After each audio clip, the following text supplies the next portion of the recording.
So this is becoming like an episode of South Park where we say, oh my God, they killed Kenny. Chop yourself. There. That's my favorite part of the episode. The Group Chat Podcast, presented by Bayou Sports and One More Round Studios. Proudly sponsored by the Law Office of Tommy Thibodaux, Performance Auto, and Martin's AC and Electrical. Now play some Creed and let's get to trolling. And welcome to the Group Chat Podcast. I'm Casey. This is Nick. This is Damon. You guys already know that. We've got some sports topics. We got some little games. We've got some overrated, underrated. Today, we're going to be talking about Louisiana towns. We got some sports topics. We got Not Mott's Mailbag, sponsored by Lafourche Concert and Events Club. Let's jump right into it.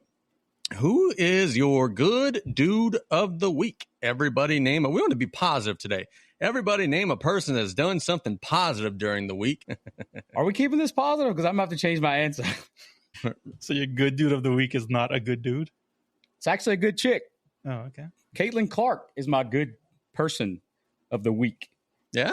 Caitlin Clark, going to miss a couple weeks of basketball with an injury. I think the first time maybe since early college or high school that she's missed an extended period of time. Why a good person? Her absence will allow people to actually give a about Angel Reese. Oh, here we go. 0-5 on the season, getting destroyed every night, and managed to go game 2 without making an actual field goal and only scoring 2 free throws in an entire game. Give me them B-bounds, boy. Let's go. Caitlin Clark, good person of the week. I'm ready to leave. I feel like I'm getting attacked. Me, sports world, Charlie Woods. Again, he didn't really do anything good other than the fact that he shot a 6 and he's 16 years old, won his first amateur tournament. The 16-year-old son of Tiger Woods won his first amateur tournament at the Team TaylorMade Invitational. Charlie Woods is a lot of fun to watch. Made a hole-in-one at the father-son tournament, 8 birdies, 2 bogeys, finished with a 3-round score of 15 under par. I cannot wait for you to turn pro, Charlie Woods. My good dude of the week would have to be a local guy. His name is John Pete. Our buddy, usually in the chat. I had some issues with my heater at work that I cure shirts with. And I bought a new one, started trying to put it together myself. Turns out I suck. And this guy could do anything. So he's coming to help me put it together. I did see your handyman skills on point when you put up the new group chat as an arrow podcast flag. I see that you just kind of put all the duties onto Jara, who's in the He was holding. I was nailing. That's what she said. Great comment, Pierce. Shout out Josh Roos. And who else was with him? Pierce? Weskovich. Bobby Weskovich. So they had a vandalism that may or may not have happened a year ago or this week. I'm not sure which one. On the Golden Meadow Veterans Memorial. Their stone that has all the veterans that passed away. Josh and Bobby went out there and cleaned that up. I'll put that as my actual good dudes of the week and not just troll Casey. Yep. Why the hate for Angel Reese, man? Why not? I mean, she went to LSU, dude. We rooted for her when she won the championship, right? No? Okay. That's cool. That's cool. I mean, if you were rooting for Iowa then it's cool. I just didn't know what the issue was there. It's a lot about not me, but her is me. It's me. It's a lot of me. Who started this? John Cena. And I hated him. No. Who in girls basketball started this? It's not Angel Reese. Oh, but I still hate John Cena. But yeah, obviously she did that. And she couldn't handle when she got her ass handed to her and it was done back at her. But then now that we're in the pros, we're having issues because we're not getting the same ratings. We're not getting the same publicity. Yeah, no, that's fair. She is a better pro than Angel Reese, for sure. And she was a better college player, too. But I can't stand the game. I can't stand the game. The me-bounds, the missed layups, and then you come out in the post-game press conference and you say you're great. That's not very good. When has she ever said that she was great, though? She'll say like that, oh, man, I should get the same amount of money or attention. But I don't think she's ever said she's a better player than Caitlin Clark, has she? If she has, I'll wear it. I don't pay enough attention. Now, I don't know if this was an AI troll, but there's a quote going around saying something about they don't just watch because of her; they watch because of me too. You know? Oh yeah, you're that's a watching real because thing. of me. Yeah, no, not really. That's I could go watch your same game at a 8-year-old bitty game. Speaking of LSU, we're going to start talking a little bit of college baseball. This is one of my favorite times of the year. I am not a ginormous college baseball fan during the season, but college baseball postseason is badass. And the Baton Rouge Regional begins Friday at 2 o'clock when LSU is taking on Little Rock. Dallas Baptist and Rhode Island will be joining the Tigers in the regional. They'll be playing at 6:30.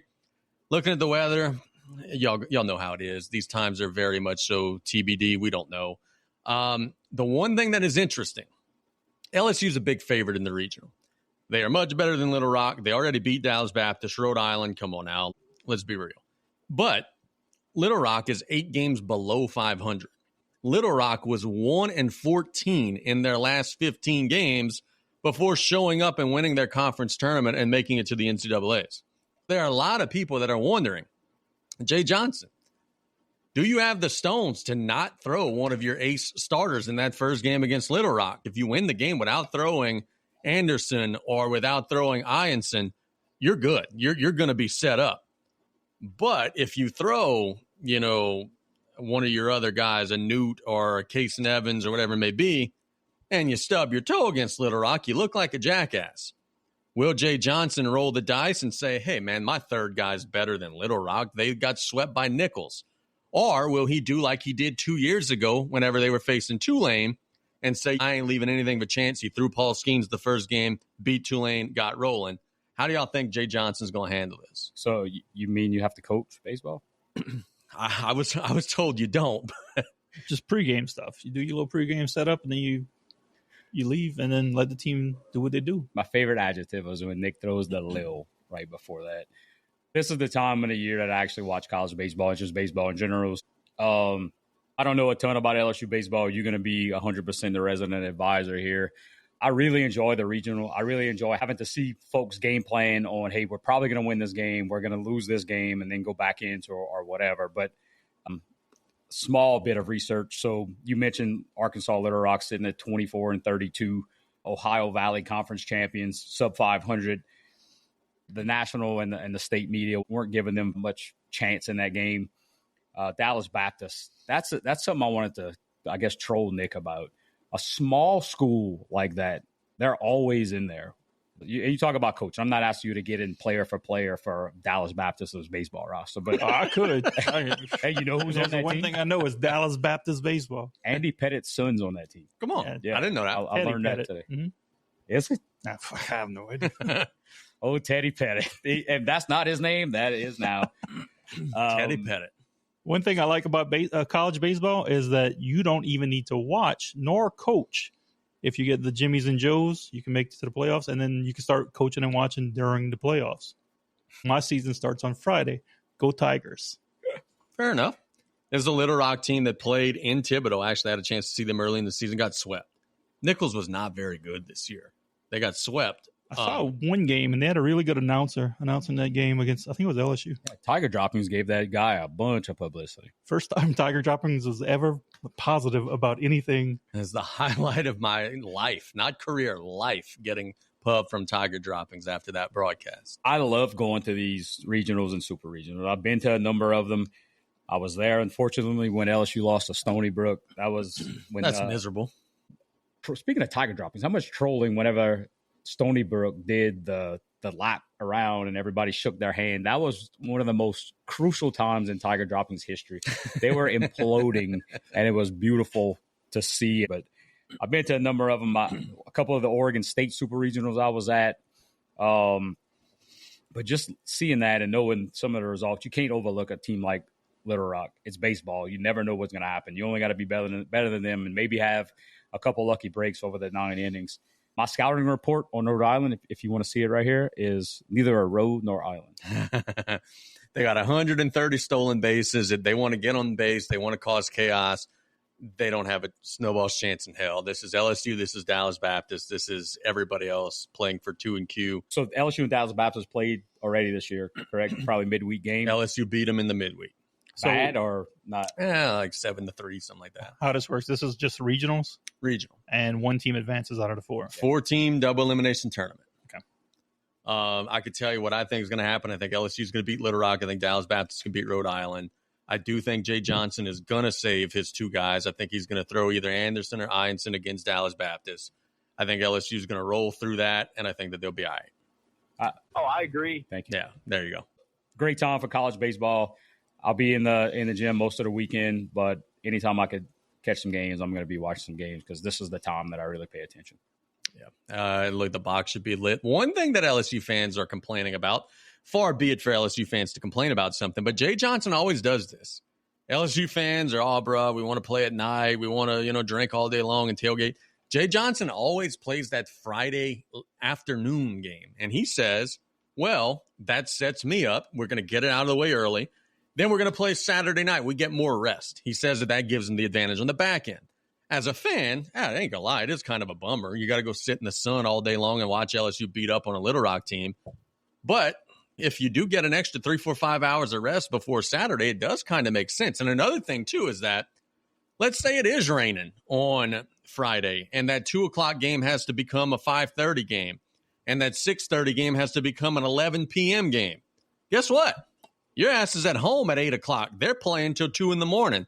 With Louisiana weather being what it is, I do kind of see where he's coming from, even though it is a little bit of an inconvenience to the fans. And that goes along with the strategy, which is another thing, just having to go through a lot of thought process of when you're going to play, who you're going to pitch, knowing that you're heavily favored in the opening game, and then you're really playing for that second, third, and maybe fourth game. Yeah. So LSU this weekend, that'll be in Baton Rouge at 2 o'clock, we hope, on Friday, but there is a little weather in the forecast. We got some news that broke here. Will Guillory of The Athletic said that it is, quote, very unlikely that the New Orleans Pelicans are going to trade Zion Williamson in the 2025-2026 season. When Joe Dumars was hired, the headline was completely different. And it was basically Joe Dumars is non-committal about Zion. They're going to be open-minded about changing the roster. Now the tone has changed. I think that this was pretty obvious when you sent him to the draft lottery. He was going to be back. So you got DeJounte Murray, blew out the Achilles. He's not going to play next year. Got Zion. You traded Brandon Ingram for pretty much nothing. You got an aging C.J. McCollum. You got the same coach, no salary cap space. You didn't win in the lottery, so you're picking like 7th or 8th, whatever it is. Why would next year be any different than what this year is going to be? Like, this is going to be another punt season for New Orleans. Even if you stay healthy, it's going to be 35, 40 wins at the most. You mentioned something a couple weeks ago about Joe Dumars just kind of being stagnant. And this plays right into exactly what you said earlier. A guy that comes in, gets a new GM job, you have to make something happen. The lifespan of coaches and GMs right now is very short. And the fact that you're doing absolutely nothing to change the roster, doing absolutely nothing to free up cap space, I just don't get it. It kind of seems like they're run by the same people that run the Saints. Hey, let's not make any moves. Let's just keep on throwing money at our old guys. Keep what we have together. Keep what's not working. Let's keep it together. Let's run it back. Let's keep trying to do this. Like, in theory, the idea would be, all right, let's get Zion to play. Let's get him to do well. We don't have a whole lot around him, so he should get stats. Let's raise his value to trade him. But on the flip side, that you're rolling the dice. If Zion shows up 450 pounds again and is hurt all year, then guess what? This time next year when you're trying to trade him, ain't nobody going to want him. So that's the risk that they're taking is that, yeah, look, on paper, it does make sense, right? You got an injured roster. Zion's going to be asked to do everything. His numbers should be great. But why would he be available for his numbers to be great? And you're risking another injury. How many injuries can a human body take? That's another thing. It could be something really, really serious that you may get nothing out of them. But how's John Cena song go? Your time is up. Time is up. Now. My time is now. It's that time, Joey Dumars, the real Joey D. That's blasphemy. The real Joey D? The real Joey D. Oh, I could argue that the real Joey D is going to be watching his Huskies in college baseball this weekend, baby. Did they make it? Oh, yeah. Since Joey D was a player, that program has been on the come-ups big time. He played 10 years for them? That's what he said. Yeah, I think so. Favorite time on the radio when that dude was there? During the commercials, just listening, yeah. Looking like we got the finals pretty well cinched up, but I'll offer some commentary. I'm not fully sold on one series being over. Because you called it wrong? That's why you holding Probably on? So. Oklahoma City's going to get past Minnesota tonight. That's done. I'm not 1,000% sure that the Knicks can't get back in it against Indiana. I do think Indiana obviously has a huge 3-1 lead, but the Knicks only got to win one road game. The Knicks also are a big market team, and an Oklahoma City-Indiana finals would draw about as well as an AEW pay-per-view. Are we sold on Oklahoma City and Indiana in the finals, or am I onto something that the Knicks maybe have a small chance to get back in it? Just because I like being right, and I called a Pacers-Oklahoma City finals, I'm going to stick with that. Unfortunately, I have not had very much opportunity to watch that T-Wolves and OKC series. They walk into the hotel bar on Saturday night thinking, like, I believe y'all. Nick said not even a gentleman's sweep. I was all about it. And I walked in and the T-Wolves were up 100. 100, yeah. Thinking to myself, okay, well, can they make this a series? And then they go back and play the next game, and it's more of the same. I think they just got hot one night. They can't consistently score like that to be able to make it competitive. On the other end, the Pacers play a brand of ball that the Knicks just can't deal with. I think the Knicks have a lot of prima donnas that are very, very much surfacing to the top, and the Pacers are gritty. They're gutty. They got a lot of role players that do a lot of great things. They got a couple guys that can score pretty consistently, and that's going to lead them to the finals. Can they beat OKC in the finals? That I don't know. Let's talk about that next week when it's lined up. My question is, Game 4 for Oklahoma City and Minnesota was a very close game. But as we were texting while it was going on, Nick said it, and I agree. This is garbage.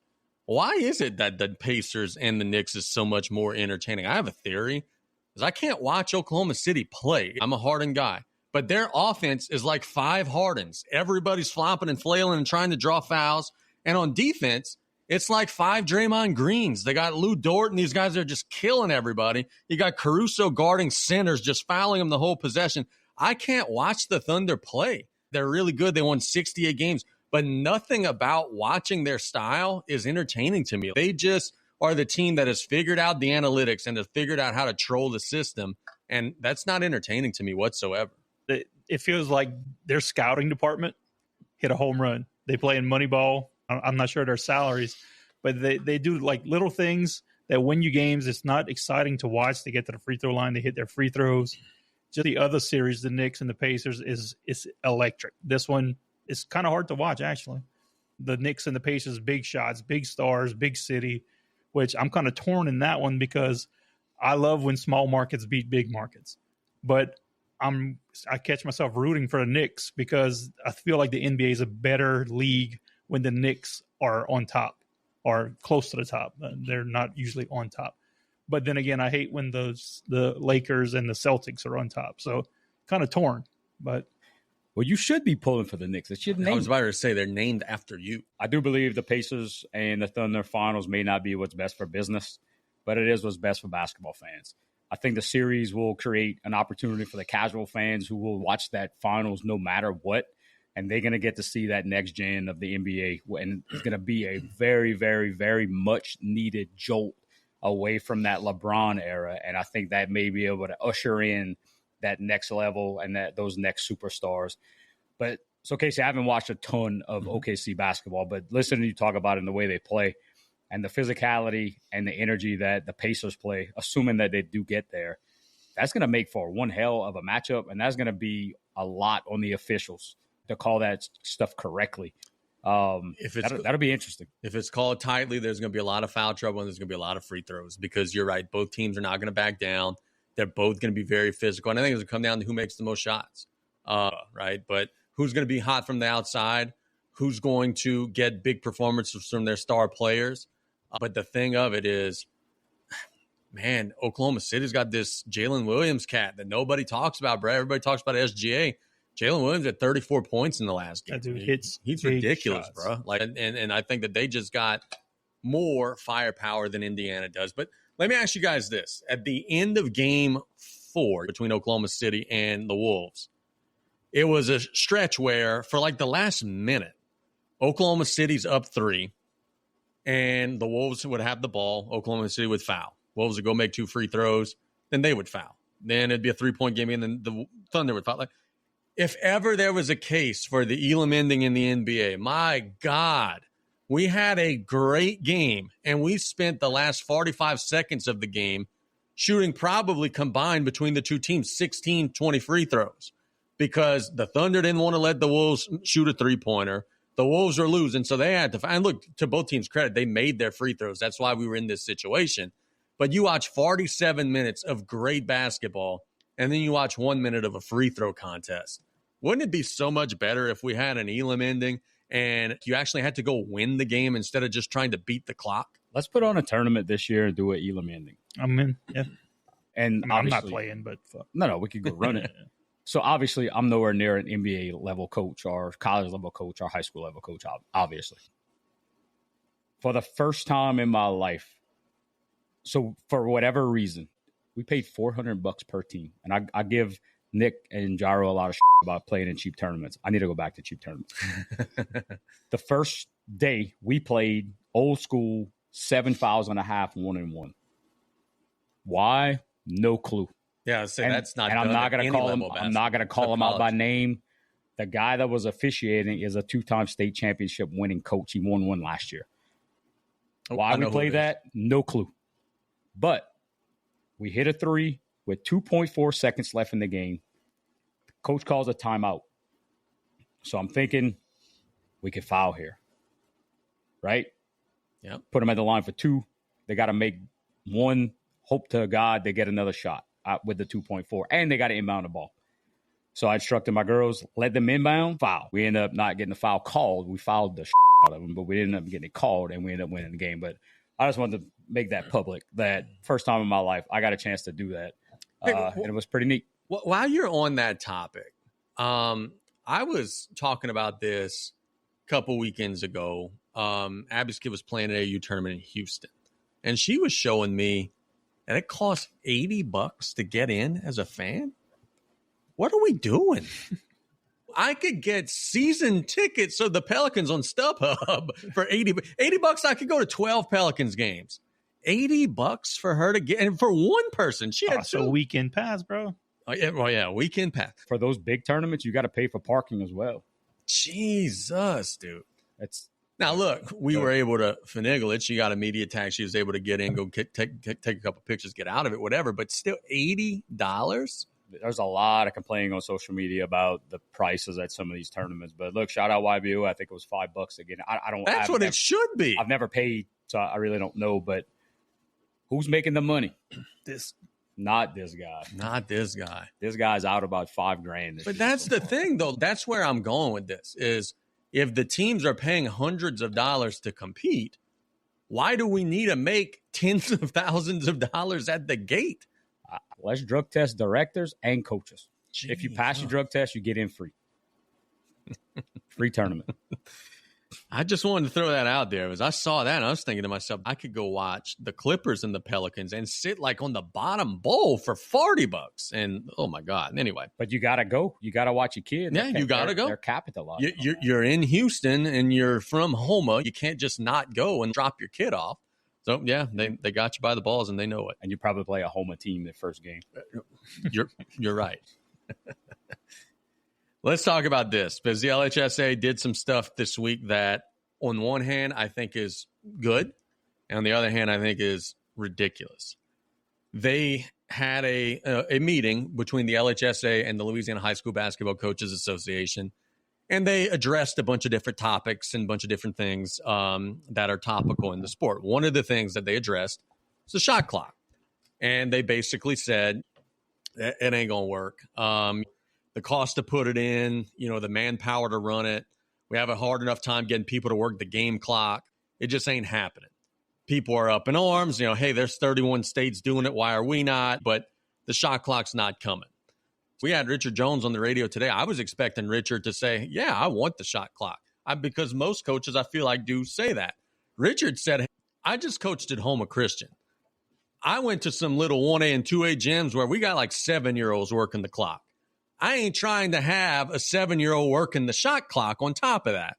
So that makes a whole lot of sense, too. I hadn't even thought about that. We're spoiled here down the bayou. We got volunteers and clock keepers. These inner city schools, not so much. So that's a whole nother layer of the onion. On the flip side to that, I called a top 28 game in Lake Charles. Team held the ball for 3 minutes and 30 seconds. So I could see both sides of it, but I guess it's irrelevant because the shot clock's not coming, according to the LHSA. Jones made my point completely. That's exactly the thought process that I had going. It is difficult to find people that could do that type of stuff, and then they got to be good at it. We have issues, and I'm just thinking about it as like a travel ball or youth ball or middle school level, which that will probably never happen, but it's hard to get that. The resources to be able to do that is pretty tough. And I guess my question, Nick, is if we were to ever have it, like where do you set it? 35, that's tough for a high school team to get into their offense. And so then you say, all right, well, we'll do 45, 50. Like once you get up there, it was like, well, why the hell do we even have it at all if you could hold the ball for a minute? So what are your thoughts on the shot clock in high school? You can't really go higher than 45. I'd say somewhere between 35 and 45 is the sweet spot. But, I mean, a lot of, locally, we used to have it with Coach Colley. He likes to run his offense, and if that first layup isn't there, we're going to keep on passing it, kind of bore the defense until they let up and we get a layup. And, I understand that part of it, but, I mean, I understand why they would want the shot clock to speed it up. I hate watching a game where the team will just hold the ball the whole half.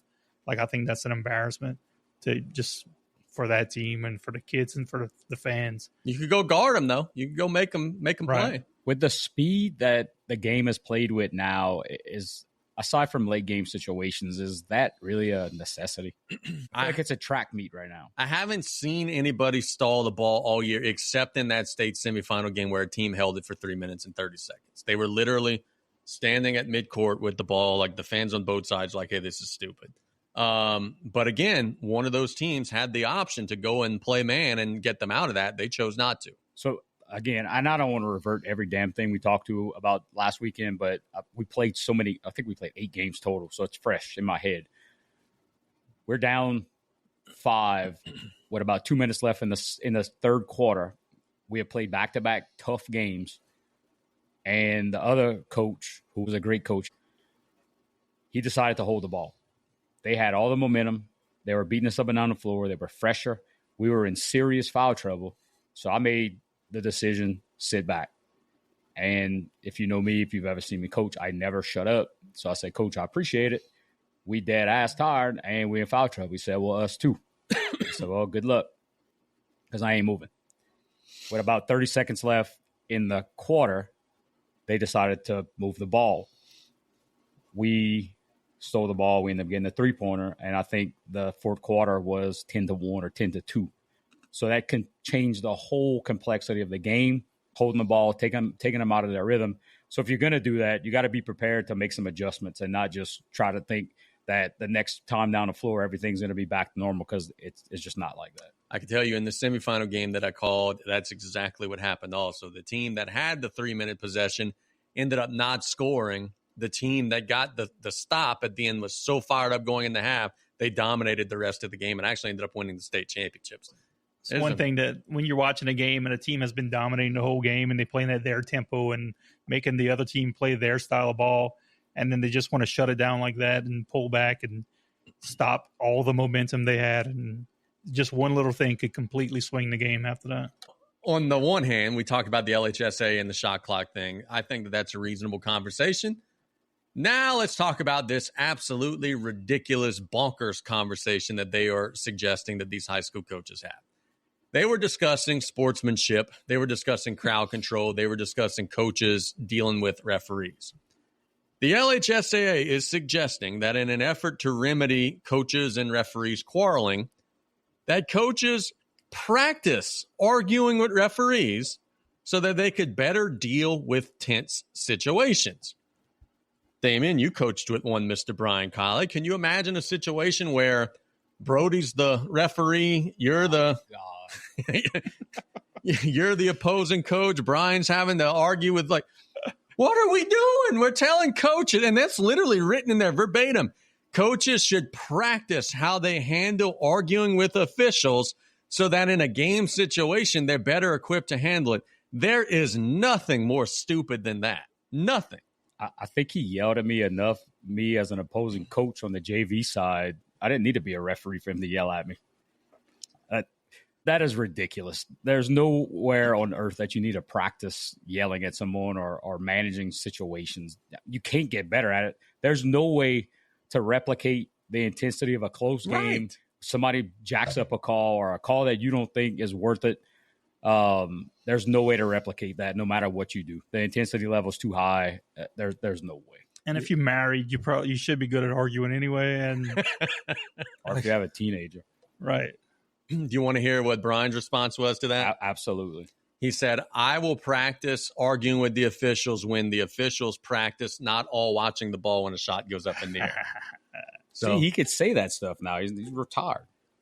Yeah, so he says. Hey, if you haven't checked this out, there's a lot of stuff that we post directly to our YouTube, but some of the games that we play, trivia games, just random different things, naming folks from crazy eras. Check out our YouTube page, Group Chat Podcast, DTB.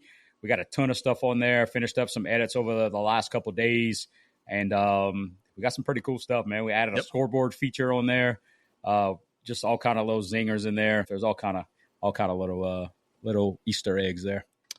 Got a sports topic here to talk about. Olympic gold medalist Mary Lou Retton was arrested for DWI recently in West Virginia. Retton is 57. Golly, I feel old. And she is charged with one count of driving under the influence of alcohol, controlled substances, or drugs. She was released the same day after posting a $1,500 bond. Of course, she is a multi-time gold medalist in the 1984 Olympics and was a great gymnast. She retired in 1986. Why do these athletes do this? Like, I guess gymnastics maybe not a great example. But when I see like an NBA guy or an NFL guy like getting a DW, like, bro, you could afford a driver. I don't know if Mary Lou Retton can, but what are we doing here, bro? Come on, man, be better. So I threw this on there because I thought Tommy would be on tonight, and he could probably give us a better rundown than what we're going to chat about. I guess what speaks to me about this story, she probably didn't make a ton of money.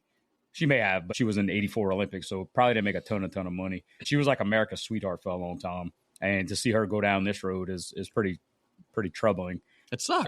But I guess what it's saying to me is that this normal people, and Nick's heard this term in the wrestling industry, they put their boots on one boot at a time, or put their tights on one leg at a time, whatever that's up your saying. boots 1 foot at a time, bro. Better get that joke right, because some people don't like to be butts of jokes. That's where my point's going. It's just those folks are normal people, made a mistake, obviously. And 57-year-old Mary Lou Retton is paying for it. With That's a ridiculous, DWI. dude. 57 years old, man. Call me an Uber. She's older than that. Now, there is a little something here in this story that Damien shared, which is on Yahoo Sports. Ooh, I see that. Leads me to believe that Miss Retton is maybe a little shady here. She was hospitalized and sent to the ICU in 2023 with a rare form of pneumonia. And fans made a GoFundMe or crowdfunding thing and raised $500,000 to help her pay for her bills. Retton and her family have faced criticism for not being transparent about how that money was used.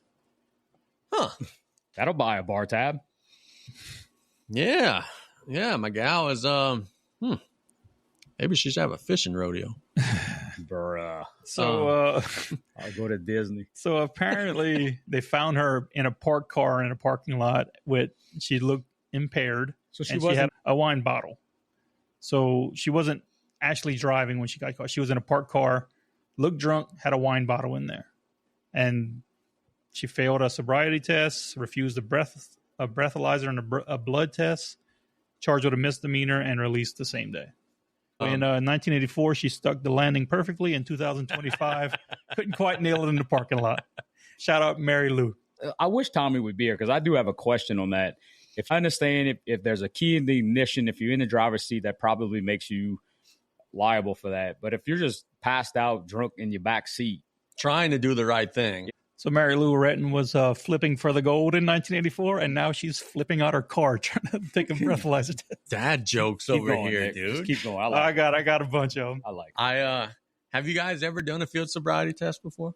Never had to. Go ahead. I have. Is that coming back from a wrestling show? No. Okay. I saved all of y'all that night. Yes, you did. I don't know why the guy thought you were the driver when you were on the passenger side. I'm glad he came to I'm glad that officer decided to come talk to me because I was in a talking mood. And Jesus Christ. I thought I was just drunk, but that made no sense to me. No, you were. Okay, figured that. Hey, why you didn't play that 5? That was that night. No, so I don't stop at the stop sign at Royal coming home from a high school basketball game once. One of those nights where we're in the office till like 1 o'clock. He pulls in behind me and then doesn't put on the lights until I put on my blinker to get down the street. So he's like, hey, what you doing, man? Their gimmick. Yeah. And I'm like, oh, hey, I'm good. Just coming back from a basketball game. Like, hey, it's 1:30. What basketball games just ended? Well, I do some stuff after, whatever it may be. You wouldn't have it been like drinking or nothing. Would you mind doing this field sobriety test? I knew I hadn't been drinking. It's like, yeah, sure. But here's what they don't tell you. A lot of the stuff is stuff that I couldn't even barely do sober. Like, oh, well, you put your right finger on your nose and then you put your other one spin in the air and you got to do the ABCs backwards and, down from 100 by 7, like 93, 86. No way I could do that. Right. And you're nervous as hell. You think that if you mess it up, you're going to go to jail. Y'all couldn't just give me the dang thing to test my breath. And I passed it, and they're like, sorry for the inconvenience, sir, but just wanted to let you know you didn't stop at that stop sign, and next time do better, blah, blah, blah. But it was all good. But, yeah, that stuff's hard. So I think if you pass those tests, they should have to pay you for your time. Yeah. There's a coach on my staff. I'm not calling anybody out. He's very impatient. And if there's nobody at a red light, he's gone. And I ain't going to lie, I have taken that advice, and there's not many red lights that I stop at anymore. I'm sure the folks working for LPSO that are listening are going to be pleased to hear that. I don't drink and drive, so please feel free to stop me at any time. Don't drink and drive. Don't be a dummy. But God, Casey, you got me thinking about that night that we're just talking about coming home from that restaurant. Oh, we should probably all be in prison. Yeah, it was not a great situation. None of us were driving. Letting everybody know we were not the smart ones because we were there. But for whatever reason, the officer thought you were driving, even though you were sitting in the passenger seat. And all I started talking about to him was eating steak. Steak night. And he was like, oh, this guy's fine. What outstanding individuals these 5 gentlemen are. I got Nobody would possibly drink while eating a steak. You're asleep, passed out to my right. Mott's to my left, feverishly digging through his phone to see if he has any warrants, but he's convinced that he's wanted. Bruh, I'm about to get arrested. What warrants do you have? There was this speeding ticket, bro. You guys have a great night.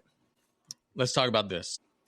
PFI released a list of NFL teams today from best to worst.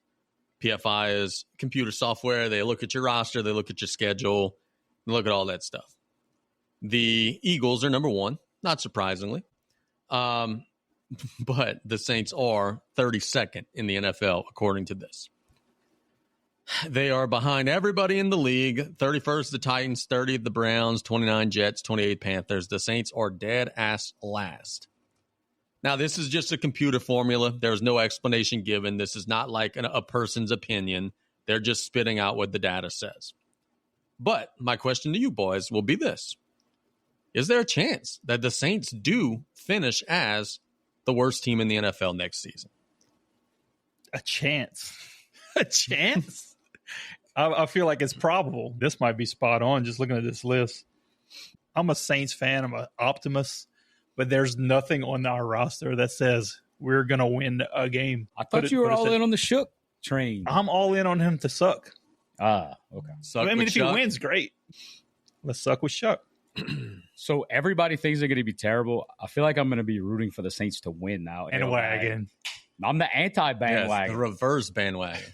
When people are on, I'm off. When people are off, I'm on. So everybody's off, and I'm going to be Mr. Positive until some on Facebook that I don't agree with starts loving them again. So you would have been the guy that on the movie Major Leagues, you would have bought season tickets to the Indians when they were about to go bankrupt and would have been all in. Absolutely. I would have been like fighting with the troll fan who was saying how bad the team was the guy from National Lampoon's whatever. Yeah. They'll blow it in the playoff. So what's even doubly embarrassing about this, y'all, is that FPI also has the list of schedule strength for each team. They have the Saints ranked 32nd, dead last in the NFL, with the second easiest schedule in the NFL. So they're telling you they've got an easy ride, but they're still going to be more ass than everybody else in the league. If this year does crater, if this year does go the way that the NFL thinks, where you don't have a nationally televised game, or this computer formula thinks where you're the worst team in the league, can you imagine how empty the dome is going to be by the end of the season if Shuck and Rattler are leading out a team that's a 10-point underdog at home every week? That is legitimately my favorite time to go to games. Back in the Werfel, Delhomme, Billy Joe's era, Everett era, I don't know if there's a game that I missed. Everybody was giving away tickets.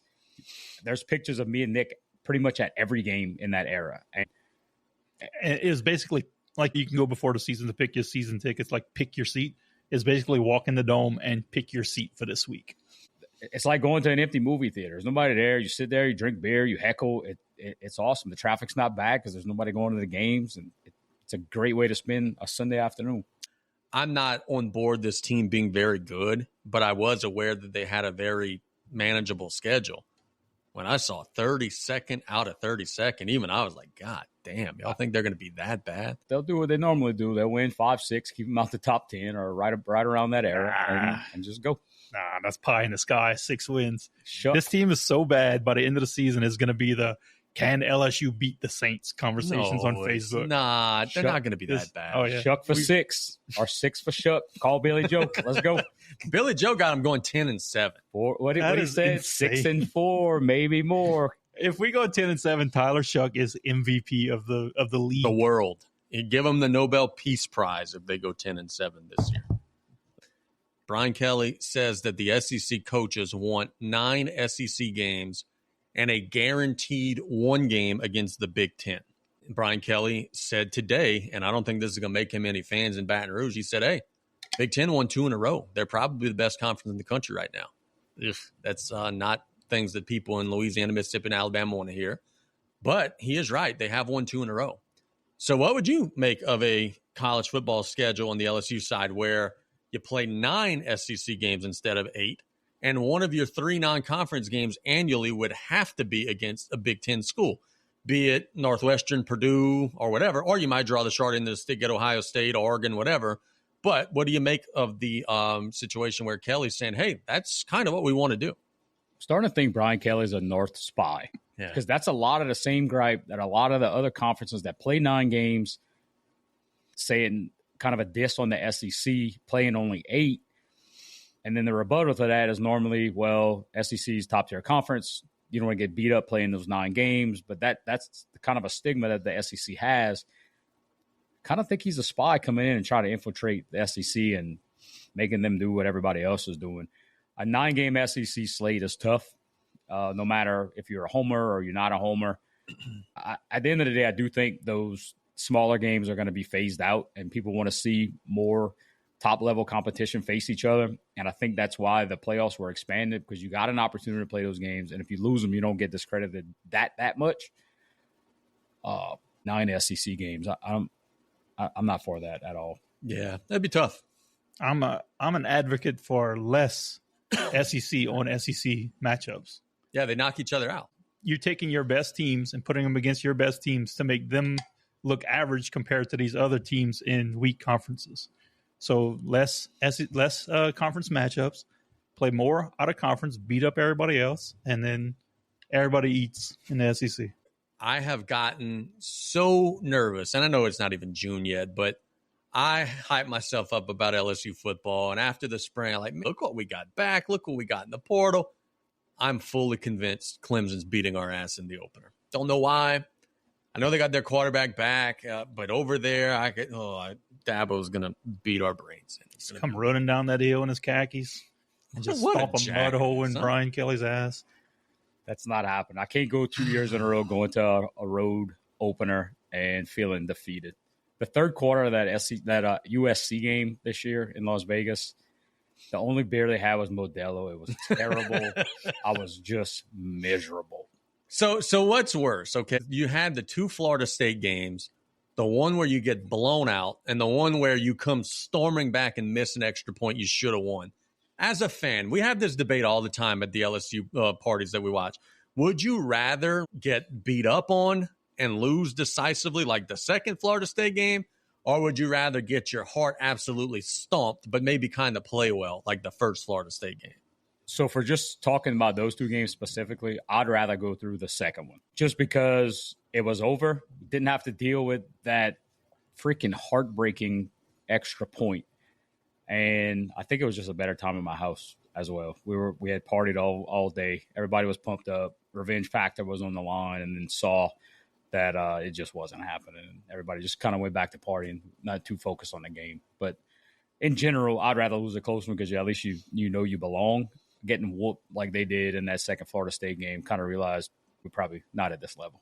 I'd rather the first one where you fight back, and at the end you kind of blow it, but you at least fought back. That second game was just ugly.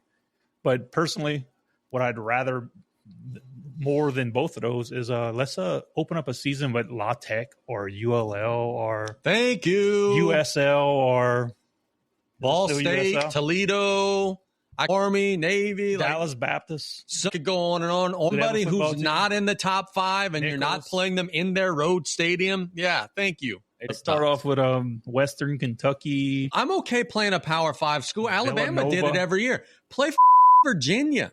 You don't have to play a team that's in the top 5 right out. Virginia, VMI or whatever. Let's play Wake Forest. Let's play Washington State. I'm okay with that. Georgia State, San Jose State. Who we played a couple years back, Western Illinois. I say Leatherneck. Probably I say the year South Saban Dakota won the State. Natty. We opened with Western Illinois 22 years ago. That's a couple years. You remember the opener against? I think it was Les Miles' first game in Tiger Stadium against. I think it was Arizona State. No, that was supposed to be at Tiger Stadium, and we moved it to Arizona because of Katrina, and we got lucky. The game, Les Miles had the little bitty headset on. And then you know what he did in his opener in Tiger Stadium? He nothing lead and lost to Eric Ainge in Tiger Stadium. What team was that? Tennessee. I remember that. Was that the game I'm thinking of? Whoever Joe Klatt likes, that's who we should schedule next year and just beat the piss out of him. I was at a Quiz Bowl Nationals this weekend with my son Silas, and the reader of the question said, he did a little drum roll, "Are you ready to begin?" And a little boy in the crowd said, "No, not yet." And I was like, that's my line. That's my line, you little shit. So the way this works is when Nick goes to a wrestling show, he'll drink 2 beers and be hammered. And the ring announcer will come out and say, "All right, who's ready for a night of action?" And then drunk Nick will be like, "Not yet. No, hold on a second. Just getting settled down. Give me 10 more minutes. Please give me 10 more minutes." And it is never not hilariously funny. But yeah, if ever you guys hear us making that joke, we're making fun of one Mr. A-Bear. We want to shout out all of the people who voted in our latest poll, which crowned by a landslide that Golden Meadow Gnats are the biggest heels in the area. They defeated termites. 73% said that Gnats are a bigger nuisance than termites. Do you guys agree with that? I voted for the termites. I voted for the termites. Aggravates the hell out of me. The termites don't bug me as much. I don't know. It's just like 2-3 days out of the year. If you catch like a bad Mardi Gras where it's warm, then that's going to pick you up and carry you away. I'm immune to Golden Meadow Gnats. Maybe that's where my vote came in. But the reason that poll was created, Kim and I, after practice on Thursday, went to Rouse's and LaRose to grab a couple things that we needed. Mm-hmm. And when we got out of there, we were parked under one of the lights in the parking lot, and it was ridiculous. The amount of termites that got in the vehicle that were around those lights. And I got home, my garage light kicks on. I had 1 million termites in there. I got them in my shirt. I'm sure Aaron was thrilled. Socks. It was atrocious. You want to talk about conspiracies? Let's go. Oh, boy. I don't remember ever seeing flying termites before 2000. 8. So what are they? They're electronics? Like, what are they? Government drones. Are birds real, Nick? Birds are absolutely real. That's a stupid conspiracy. No, it's not. That's one that I'm actually on board with. Like, why are they always on the power lines? They're charging up. That is pretty funny, but I don't believe in that. Anyway, no, birds are 100% real. So we did run a contest, which we're going to try to run a contest every week if Nick could spin getting us some merchandise, and we'll give away some random things. We had over 200 votes. Please pay attention to the post and make your shares public. There's a lot of folks that I could not see in the random drawing that shared the post, but I was not able to see who it was due to settings on there. So I believe we had right around 30 some odd people eligible that shared the post, voted. If you shared the post, that's who's getting in the game right there. So we're going to reveal our winner. Nick, I'm going to let you reveal the winner. So I learned about the DTB giving away a shirt for this thing today. Yeah. Claire said, you giving away a shirt for that? And I was like, I don't know. And she said that the post said that. So what did they have to do for this thing? Read the post. You have to vote in the poll. Okay. And you have to share the post. Okay. And that's the criteria. So if you didn't do that, not eligible. Right. Okay. That's what I'm saying. And when you share it, make sure we could see it. Yeah, make it who public. You are, so we could put you in the wheel of randomness and get you selected. So the GM Gnats won our poll. Correct. And it's going to be a group chat podcast shirt. And the winner is the guy who coached half of our podcast back when we were kids, Mr. Neil Adams. Hey! Congratulations. Neil Small Engine, shout out. Congratulations, Mr. Neil. Actually, he sent some kind words about our podcast to me in direct message, said, hey, you guys are doing a great job. We appreciate you so much, bud. And he was so confident that he was going to win that he even put his shirt size. So, Nick, go read Neil's comment. He's got his shirt size in there. Neil, you could get with Nick and pick that up whenever it's ready. I'm going to make this on social media. If anyone out there names all 8 College World Series teams, you're going to get a Bayou Sports hoodie. Sounds fair? You got to get all of them right, all or nothing. Can you name the 8 College World Series teams? If you do, that will be going to Omaha this coming season. Who's going to be in Omaha in June? If you could get me all 8, you're going to get a Bayou Sports hoodie. Sounds good to me. Those hoodies are fire. Yeah, they are. We are back with another overrated, underrated. We'll probably play around with this for a little bit and then roll through something else when we get bored of it. But right now, it's pretty legit. So overrated, underrated this week is going to be Louisiana towns. I like this one. The first one on our list is Thibodaux. That might have been strategic. Let me pretend like I'm from Thibodaux. Turn my nose up in the air because I'm from Thibodaux. Boy, well, there goes all of those emails that I sent trying to get sponsors from there. Overrated. I'm sorry. Very overrated, but only by the people who live there. There's some decent parts of that town with a lot of stuff to do, but overrated by the folks that are there. From a basketball perspective, very overrated. And there's nothing that makes me happier than beating a Thibodaux team or a Homa team.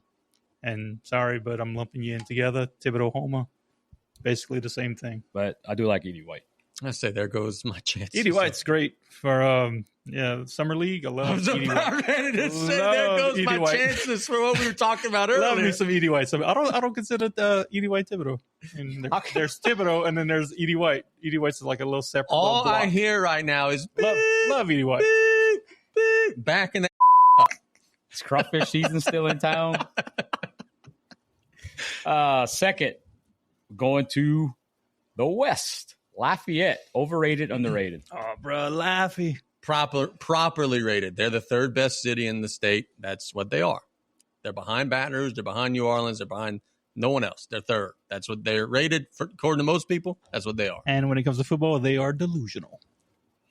I'm going underrated. Best food in the state, great people, a lot of things to do. Really like that area. Yeah, it's a nice area. That the people that root for their football team think that team can compete with LSU. What are we talking about here? Okay, I got Tommy's about ready to get really pissed. That's okay. That's what we do best. Why is it that they get the claim of being Louisiana and not Monroe. Right. That is, who do you think you are, Lafayette? Right. Like you still USL to me. And Tommy has already said on here, I would be okay with them being Southwestern. So he just doesn't want him to be a directional UL dash. How school. did that happen? It was ULM Louisiana Monroe and ULL Louisiana Lafayette. How did they just say, like, we're not Lafayette anymore, we are Louisiana? UL Monroe beat Alabama. Remember that? Saban was there. Out the park. Nick Saban out the park. What have the Cajuns done? Nothing like that. Nick, do you remember where we were for that ULM Alabama game? No, I don't. We were at the roulette table at the Hard Rock in Biloxi, and we were right next to an Alabama fan, and we destroyed that person. I think Lafayette's properly rated. Great city, but most people say it's the second or third best city. I think that's what they are. So here's my thing. You put a Billy's anywhere, Oh, yeah. the value goes up. Food in Lafayette tops In the state. most Easy. other places in the state easily. Next on the list, New Orleans. Massively overrated. I can't go anywhere without risk of running into someone who's broken out of prison. I can't go anywhere without. Down to 2. I was told by someone with a straight face last year during basketball season at the peak of the car break-ins. This is someone from our area who said with a straight face, I have Pelican season tickets, which first and foremost, I apologize for that. That's unfortunate. Waste the money. But he said, here's what I do. Take everything out of my car. I roll down the windows and leave it unlocked. Y'all could do what y'all want. If I got to do all that just to go watch Zion Williamson sit on the bench, what are we doing? And I know I'm talking about sports teams and we should be talking about a city, but I just don't feel safe there anymore, man. It used to be an awesome place, but I don't feel safe there. I know too many people have had too many scary situations in New Orleans, man. I feel like you can't go out after dark there. Aaron and I like to go there at least once or twice a year, spend the weekend. But it's very rare that unless we're going to a concert or something that we are going to be out after dark, which is concerning, obviously. But my answer on that, extremely overrated. A lot of tourist traps. But, again, we do like to go. Some really good food. Nice. It's all right, but, man, come on. Yeah, you gotta worry about everything. I'll say it's severely overrated. I lived there for probably about 4 years. And if you are not a hipster or if you are not a thug, you kind of out of place there. What felt out of place the whole time I was living there, and I was so glad to move back. And let me tell you something, Nick. Now, you was talking about joking with the Thibodaux people saying that they got their nose stuck up in there. How about the people from the city who like go to Hummel and Jesuit and all? Oh, there's never been a bigger bunch of fun shops. You talking about Tommy? Never been a bigger bunch of fun That's Metairie. Metairie is a different story. Anywhere you could get a Lucy? Or River Ridge, wherever Rummel is. Don't buy a Lucy. River Ridge, that's Tommy country. Yeah. Yep. Next on the list, Lake Charles. See, I've spent some time in Lake Charles lately. I see your list, and I'm about ready to debate you. I think it's underrated. I think that they got some cool stuff to do. Really nice places. I like the casino vibe there. I'm going to say underrated because when most people say what are the best cities in the state, I don't really hear Lake Charles's name come up much, but I do have a good time whenever I'm there. I do like Lake Charles. Too many horses. Yeah, fair enough. I say underrated. Nobody really ever talks about Lake Charles. There's casinos. It's safe somewhat, I mean, for the most part. LeBear's is legit over there, dude. Sleepy little town, college town. I like it. It was nice. I'm going overrated. Crappy, boring. The only thing good about it is LeBlow's and state championship. LeBlow's is maybe the best restaurant per capita. I feel like it's very rundown in some areas. Yeah, it is old school. Yeah, I'll give you that. Got a feeling y'all about to break my heart on this next one. Grand Isle. People from Grand Isle, awesome. Awesome people. I'm not a beach guy. Sorry. So we had a camp in Grand Isle. You don't tan well, do you? I don't. I'm burned. I'm burned. I've been slathering myself in aloe vera since we got back from playing golf. We had a camp in Grand Isle. It was fun to go to it, but I don't like going to the beach. Awesome people. Awesome town. Not my place. I like Grand Isle. I think it's very underrated in the summer. Do a lot of fishing out there in the summer. I know it's a lot of out-of-town folks, but Nick did mention that correctly. There's a lot of good folks in Grand Isle.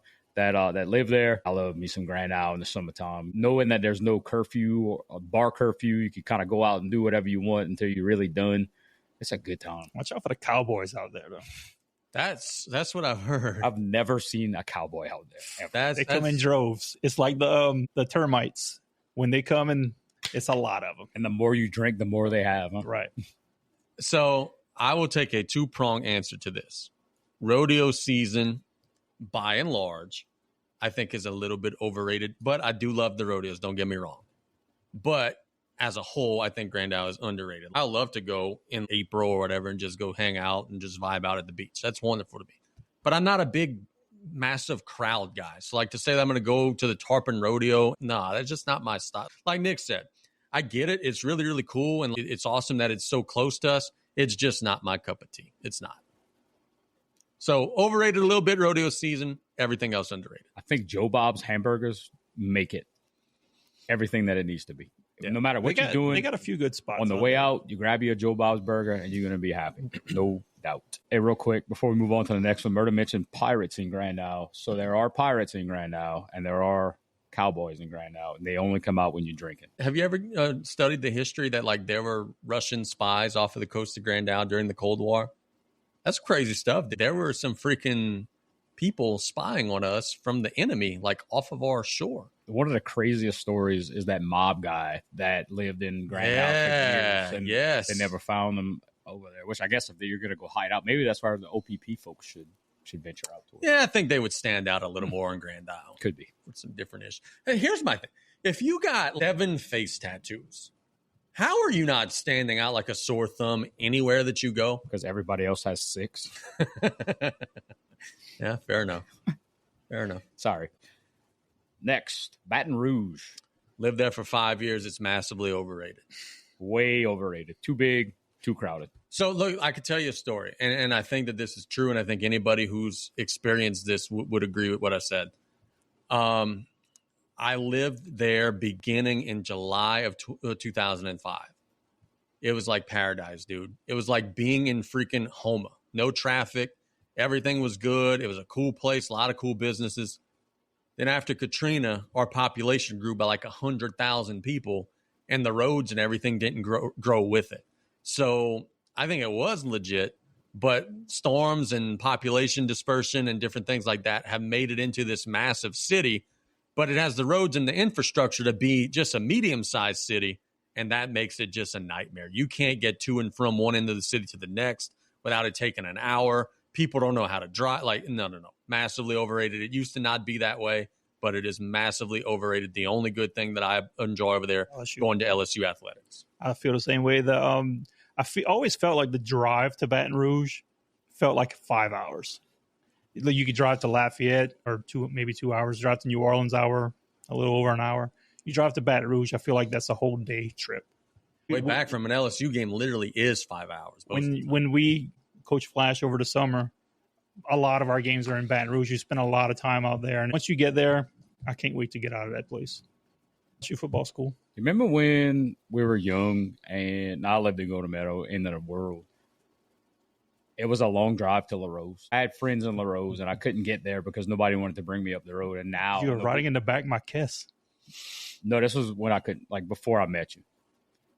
No, look, I'm with nobody you. Want to bring us, but now we're traveling 2 hours or 2 hours and 15 minutes to Baton Rouge and coming home in a day, and nobody's really batting an eye about it. I remember vividly as a kid, we're going to go to Superintendent Valentine.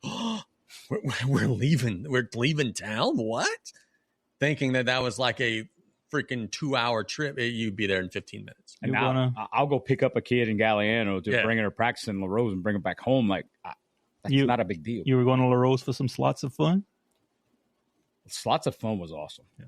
I haven't thought about slots of fun in a good 25 years. Yeah, shout out slots of fun. Good 25. That was awesome. Yeah? Definitely. You ever been? I once. I don't know if that was before your time or not. These cars are fast over there. It's lots of fun. Always just a wreck mod on the curves. Houma. Overrated, underrated. Way overrated. Run down, only getting worse. That's why they have so many 1-star restaurant reviews. If you've seen how I dominated the 1-star restaurant reviews from Houma, you kind of get a feeling how I'm going to go with this. Severely overrated. Everything sucks. there's not much good to say about Houma. The basketball, these gyms you go to play basketball in, terrible. If we have any sponsors in Houma's amazing. I was about to say, there goes those emails to those car dealerships. We're done. But yeah, we're getting Mott as our salesman again. Like, we used to go to the mall. Nobody goes to the mall anymore. There's no more mall. It used to be like a trip to the mall and go and eat at Chili's or something like that. Now it seems like a nightmare having to do all that. When was the last time you guys have gone to the mall? It's been years. Probably to take Easter pictures, maybe 5 years ago. I go to Lids. That's it. So I'm trying to think, when was the last time I went to do something outside of going to Lids? And it's been a minute. It's been a minute. Now they tell me that they got a race car place, or you could do go-karts and stuff. In the mall? Yeah. Yeah. Remember Kuko's in the mall? Mm-hmm. That place. Sure do. That place. Used to have a movie theater. Remember I was going to the mall with Scene because he had the hots for this chick at Dillard's and he was going to go buy some shoes he didn't want just to go talk to her. I don't remember that, but I don't doubt that it happened. Scene, you really want these shoes? No, not really. Freaking Scene, dude. That's probably some freak chick, too. Yeah, it definitely had piercings. So, I don't know if you could wear it to Dillard's to work, but yeah. So the last time I went to Dillard's was in Lafayette. And I mean, it's 2025. Nobody was helping me out, which is fine. I'm very self-sufficient. But when I went to check out, there was a lady with a very heavy, and I don't know the name of the country she's from, but probably European type of country. And this little Mexican lady, I guess they work off commission, and they both wanted the commission. That was an interesting argument that I got to watch. Like I made my two girls leave just so I could listen to it without them hearing it. I had a similar situation at AT&T the other day, trying to get me a new phone, replace the old broken phone here. They were about to scrap to see who could get that phone commission. Last one, and I'm not sure how this one even got on the list. Amelia. I don't know where the hell Amelia's rated, so I would say underrated because I've been there before and I've had a good time. I'm saying proper. I feel like it's not good nor bad. I say it's underrated because if you had to pick 3 guys to beat the top draw in a wrestling federation, and you need to find them, where would you look? So Casey has no clue what we're talking about. Random Saturday night, Nick and I go to a wrestling event in Amelia, the rec center. Yeah, the promoter says, "Hey, y'all not doing anything. Why don't y'all announce?" Sure, we'll announce. We're entertaining. Hey, Nick, why don't you get in on managing these 3 guys? Okay, whatever. Never told me the name of these 3 guys. We'll figure it out. It was a squash match. Basically, their top guy, Bronco Bob, R.I.P., was going against just 3 guys, and it was a 3-on-1. So they put their guys on the mask, and they just wanted Bronco Bob just to squash him. Nick proceeds to bury his own guys. I found these guys. You know that little corner right when you take to get over here? They were hanging out there, and I knew that they had it in them. Those are my 3 guys. I'm introducing these guys. Okay, so I was coming down here to Amelia, Louisiana, the worst place on the planet. And you know that little curve where you take the off-ramp to get off on Highway 90? I found these 3 guys sitting there. I picked them up, and on that drive from the bridge to the Amelia Rec Center, I trained these guys. I instilled all this knowledge in them, and they are the greatest 3 guys in all of professional wrestling. And tonight, we got to go against one guy, Bronco Bob, and we are winning that heavyweight title from her, just something like that. And it ended with me having interference. I knocked out Bronco Bob with not nunchucks, with brass knuckles. Brass knuckles. And one guy got the pin. He was mad that he got the pin because I cheated, and then I beat him up too, and then Bronco Bob cleared the ring. Good times. When you win a title, should you celebrate in the ring? If you're 400 pounds, you try to put it on, and it's hilarious. I've heard that you're not supposed to celebrate. Yeah, you'll get hit with a flying table. Yeah, might get knocked out. Don't tell 2 kids that when they sell all the tickets and have the front row just all people that they brought to the show, and we win the title, and we can't celebrate and take pictures with our titles. Yeah. Well, 16-year-old Damien was a hell of a person. 16-year-old professional wrestler Damien. You know what I like about this overrated, underrated Louisiana list? There's nothing north of Baton Rouge. You know why? Because everything north of Baton Rouge is Arkansas. Period. Baton Rouge or the Intercoastal Bridge? Oh, yeah, well, that too. But Shreveport, Monroe, that's Arkansas. Why would we talk about that? I agree. I was just over here giving Monroe claim to UL, but that's Arkansas. So never mind now. We are looking to shout out one of our locals who's going to be fighting this weekend at a big boxing show, which will be held at the Metropolitan Club in New Orleans. You guys are our local boxing experts. We've got a big fight on Saturday out in the city. Headlining that fight is going to be South Lafourche's own Victor Hernandez, 13-0. He's going to be taking on Aldemar Silva, 22-27 on his career. Looks like it is a 8-round fight. Tell us about Victor coming in. Can he get challenged in this fight? Like, give us the rundown, Damien, of what Victor's looking at in the city on Saturday. Just judging from the record, I've not seen Mr. Silva participate in any boxing matches. Probably a grizzled veteran, 44 years of age. He's going the distance in the majority of his last few losses. He's lost quite a few straight. So looking like going to be a stay busy type of fight for Victor, which is exactly what's needed right now. I know he is looking for that next big fight, that payday type of fight that he could get in there. And look, at the end of the day, man, it is what it is. He's going to have to pull an upset. He's going to be the underdog on paper, but that doesn't always translate to being the underdog in the ring. Victor's going to be ready. Currently ranked 80th in the world in his weight class. But talk about that event. It is at the Metro nightclub in New Orleans. It's going to be an awesome venue. And from everything that I'm reading online, they sold a ton of tickets. That's cool. So it's going to be an awesome atmosphere. I'm hoping we can make it down there. We talked a little bit about the card. You got Garrett Payton, 5-2, kind of that cruiserweight, heavyweight hybrid type of guy. Comes from the prison boxing system, tough as nails. Delvin McKinley, 11-5. He's the hometown guy. Junior Machado is what they call him. Real name, Elise Alves de Silva. Undefeated, going against Antonio Gates. I was looking at that and wondering. But that seems to be, as far as records go, the fight that everybody's going to want to see. You got a 5-0 guy going against a 3-1 guy. Cody Thunder Ziegler, he's 0-1, but he's the draw in that one.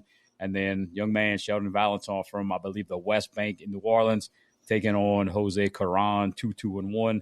Got a lot of good fights. It's going to be an awesome crowd, going to be an awesome event. I know they got a lot of down to buy people that go out and support Vic. There's going to be a lot of folks in there. And I could tell you from experience, sitting in one of them crowds in Biloxi, Vic wins, it's a freaking party, man. You got dudes that are trying to get in the ring, security's all over the place. Definitely makes it a hometown atmosphere for those type of fights. Victor shares a sponsor with us. He is part of the Martins AC and Electric team. They do a lot to support him, and then we appreciate their support of Victor. We appreciate their support of us here on the Group Chat Podcast. Victor is 13-0, and he has been rolling through a lot of these fights, getting knockouts, early knockouts. He's fighting a 44-year-old Brazilian who's lost 7-8 fights in a row. This is an 8-round fight. I think that we would agree it would be probably a shocker if Victor lost, but it's a situation where in boxing, hey, anything could happen. So what would be an impressive showing? What would be a like, oh, my God, did you see what Victor did? Is it a first-round stop, a second-round stop? Like what he has to do to leave that venue with his chin held high saying, hey, I did what I was here to do. It really doesn't matter when it happens, but it has to happen. He's got to get that knockout. Victor's got a crazy amount of highlight reel style knockouts, and he's got to keep adding to his resume. That's what people want to see. You never know who's going to get that clip. He's with some really, really good people and are managing his career the correct way. He's got to get that next step, and it's time. And I know, speaking of Christy Martin, I believe I did some stuff with Bayou Sports, interviewed Christy Martin, his promoter, and Lisa Howland, his co-promoter. They were talking about putting the high-octane gas so he could get some really good fights, and he's been in with some guys with some backwards records, and it's time to do that right now. They already got him booked August the 2nd, 10-round fight in Nashville. They already got him booked October the 11th, 10-round fight in El Paso. It says, obviously, subject to change. Things could happen. What do you think they're looking for in that Nashville and El Paso? Would it be fighting a journeyman? When is, all right, it's go time. You're fighting a guy who, like, if you win, you're going to really shoot up the ladder. So Nashville, you're not going to get a top ranked opponent. A lot of those cards, I have to imagine, and it happens a lot in boxing, the A side is paying for those fights.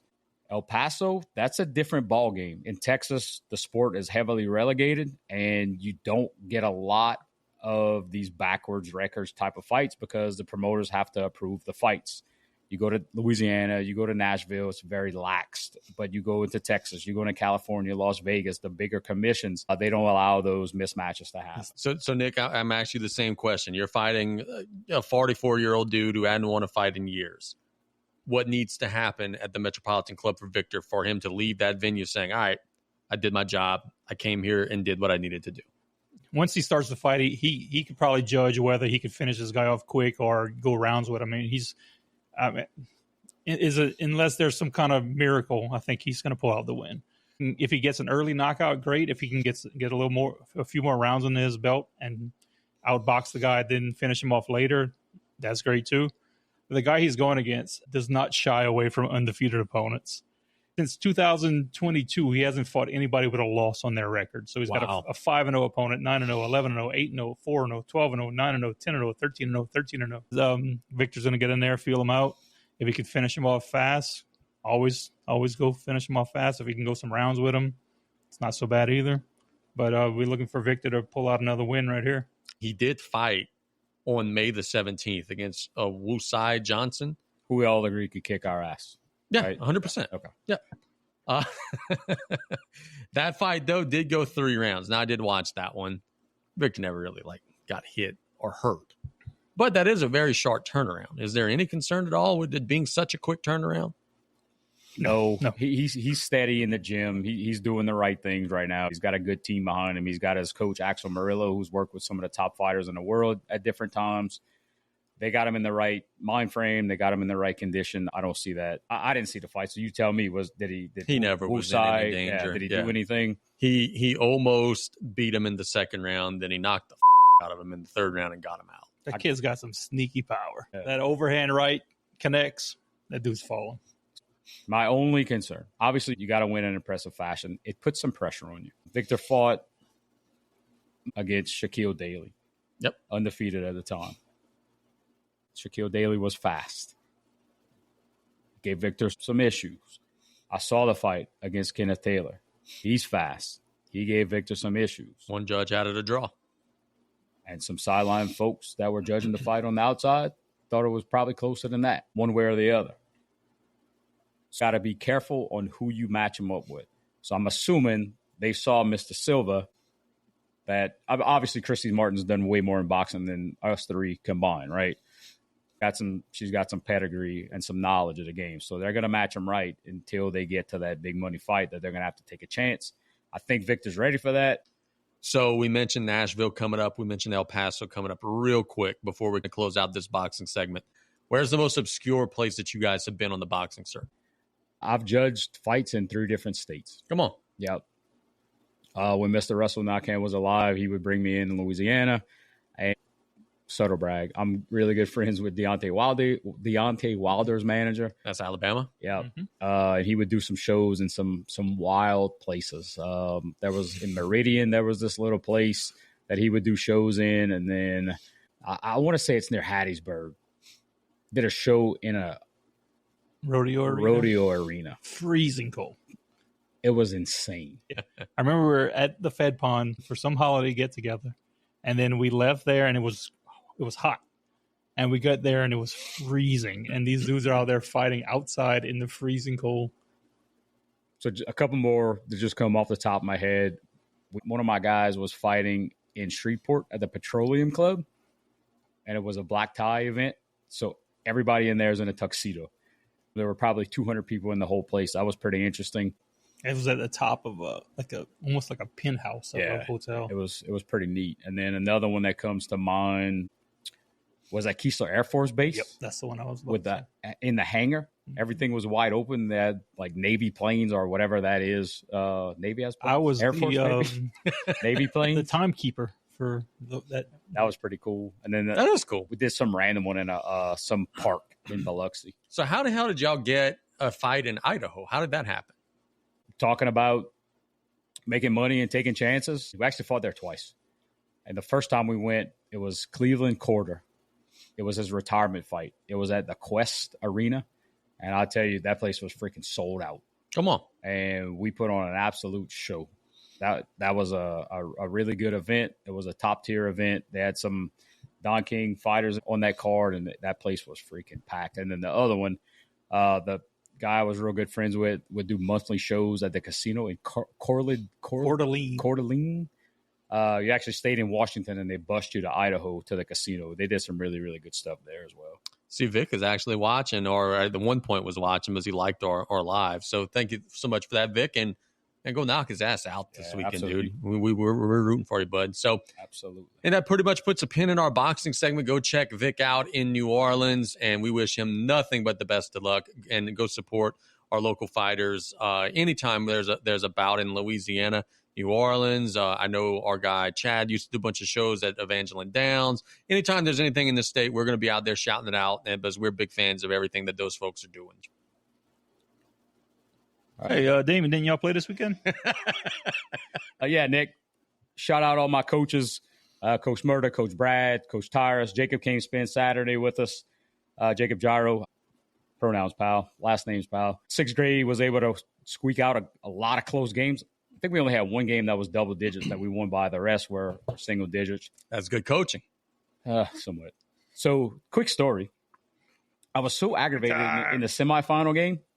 I took 4 timeouts in the first quarter. Whew. How the hell are you going to troll and call all of them at the end if you call them all in the first quarter? But it was pretty neat seeing those girls experience that. They're new, and they're not 100% in the system yet. They're learning. They're gelling together. And then 8th grade, we had a very, very short roster. We were able to put together 3 quick wins. And then middle of the 4th quarter in the championship game, we tired out. I think we rotated maybe 6 or 7. That's all we had. And then some of them were the 6th graders that stayed to help us out on the bench, which they did a tremendous job coming in. We lost a really good team. Look, my man over here is burying the little man. I called 4 times. You won a freaking state championship, dude. Congratulations, man. That's awesome. I should have brought the rings. Yeah, hell yeah, you should have brought the ring. So quick story time. One of many group chats that we have, I say, look, I can't make it. I cannot physically lift my left arm right now. And they're like, bro, you came back out. So I took a picture with all 4 state championship rings that I have. And I said, that's the reason that I can't lift my arm right now. It happens, man. It's tough sometimes. Damien told us what he did over his weekend. Nick, what did you do over your long weekend? My son Silas was part of the LCO Quiz Bowl team that took part in the Quiz Bowl Nationals in New Orleans and spent the weekend out there. Went to Harrah's/Caesars, whatever it is now. Nice hotel. Made a nice little donation to the casino on Friday night. Sports betting or gambling? Gambling. Yep. Slot machines. I don't understand. I just pressed the button, max bet, and then they said, "Hey, give me that $200 and get the fuck out." They didn't have the little dollar bill wheel. No, I didn't see that. I didn't see that. I wish I would have. All right. So, question: what hotel did you stay at? You stayed at Harrah's? New one. It's the new Caesars one. I've heard good things. I've heard it's pretty cool. We parked in the parking garage of the Harrah's and had to walk across the street, get in the casino, go up the elevator, and thank you for that. So I went to a conference in New Orleans about maybe 2 months ago, and I booked that Harrah's hotel. Didn't know they had 3 hotels on site. To check in, and the lady's like, "You're at the wrong hotel. I could check you in, but you're gonna have to walk 15 miles." Or it wasn't that long, but she said, "Or I could get you in over here." I was like, let me use my W Riz and get in over here. So I stayed at the Nobu, which is the newer one. Yeah. It's freaking nice. What did you do the weekend? Oh, what did I do? Nothing. We didn't have radio Saturday, so I was free. There wasn't a whole lot going on. Graduation party with the fam. Was playing a lot of video games, hanging out, laying low. I didn't do a whole lot. I just kind of laid low. Did you eat anything special for Memorial Day? Big Steve was on that grill. No, he wasn't, dude. But I did eat some barbecue. Shout out Mima. She had that as our lunch Monday. Well, what did we do Monday, Damien? Shot 180. Actually, I shot 101. Come on. Like 101. Haven't played golf in 25 plus years, and I came out the winner. Is he telling the truth right now? I mean, I didn't edit his scorecards, but scorecards were kind of questionable all around that day. I mean, so there were some drops and some re-drives. And here's the thing. My golf game is very much like a good pork roti. Low and slow. Okay. Very slow. Well, I don't like to play from 9 a.m. to 4 p.m. But we're playing with 7 people. Even still, I think that's slow. But yeah, that's very slow. Apparently, on a cart, I rush people. On a cart, that should be like 2-3 hours max. Half of my body is sunburned from just being in my cart waiting for everybody to get to the greens. Yeah, and Nick has a habit of not waiting until everybody drives and go find his ball, so everybody just tries to hit Nick off the drive. Yeah, you drive first and have the box and then just take off. My thing is, if you can hit me, that's a hell of a drive. Good job. Nick tried to steal my ball like 4 times. We all have the same exact balls. Anyway, we're getting better. It's a blast. If you have the thought process to take up golf, it's awesome. My driving is atrocious. My wedge game is actually pretty good. You are the exact same golfer as me, brother. And I can't putt worth a shit. You see, I'm used to the little arrows on the green on the Tiger Woods games, and apparently Thailand's doesn't have arrows on their green, so I was kind of lost. So Nick and I would be one hell of a scramble team because everything he can't do, I could do. And, well, my ball gets to where it needs to go. Yeah. I don't get much rise. I don't get the ball in the air. I will worm burner it straight 160, 170 yards. We got to talk about this approach that you and Murda have shown off this weekend. That I don't know. It was putting from about 100 yards out on the fairway. If your wedges aren't working, you got to figure something out. That's called a Texas wedge, baby. See, there's even a name for it.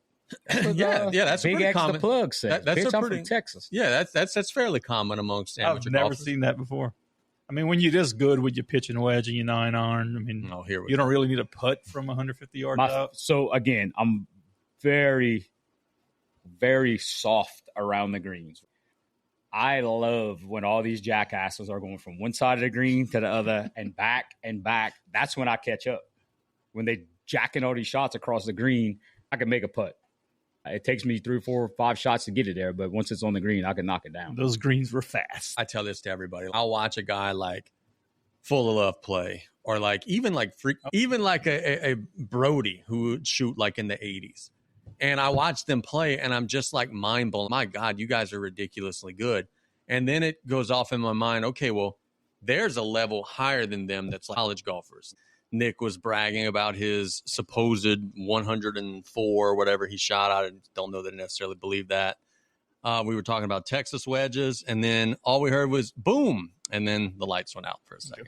Favorite sports commentator quote? Boom goes the dynamite. Boom goes the dynamite. We definitely covered a bunch. I want to thank everybody for listening today. We want to thank you guys for all of your cooperation and participation in the show. If you can, please give us a like and subscribe to us on all of your podcasting platforms. Also, give us a star rating and maybe a review. That'll help us get seen by more people. So, for Nick Hebert and Damian St. Pierre, this is Casey Gisclair signing off. Thank you so much for listening to the Group Chat Podcast. Yeah.